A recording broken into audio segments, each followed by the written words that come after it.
White House teams work across 2 continents to salvage President Trump's planned meeting with North Korean leader Kim Jong-un. After canceling the summit last week, the president now believes both sides are close to making final arrangements. White House correspondent Mark Irons reports. Good evening, Mark. Good evening, Lauren. The White House says a top North Korean official will come to the United States to meet Secretary of State Mike Pompeo.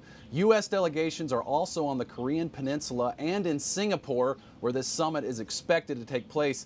The preliminary legwork is underway, and the president is hoping it will lead to a successful summit.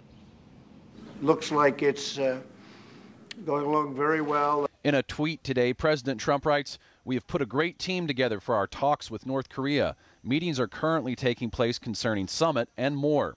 Kim Young-chol, the vice chairman of North Korea, heading now to New York. "Solid response to my letter. Thank you." Trump sent the letter to Kim Jong-un last week, calling their meeting off after he says North Korea wrote angry and hostile statements directed at the U.S. But he did leave the door open for Kim to come back to the table. If and when Kim Jong-un chooses to engage in constructive dialogue and actions, I am waiting. Now it looks like summit preparations are back in high gear. White House Press Secretary Sarah Sanders says the North Koreans have been engaging. U.S. and North Korean delegations are meeting at North and South Korea's border this week. And White House Deputy Chief of Staff Joe Hagan is making preparations on the ground in Singapore, the proposed summit location.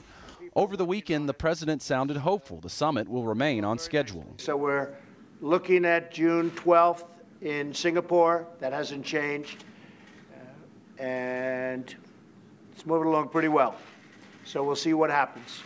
Another positive sign, Kim Jong-un met for a second time with South Korea's President Moon Jae-in on Saturday to discuss the summit. The White House remains in close contact with South Korean and Japanese officials as preparations for this summit continue. The president will host Japanese Prime Minister Shinzo Abe at the White House on June 7th. Lauren? Mark, China is North Korea's biggest trading partner. What communication has the U.S. had with Beijing?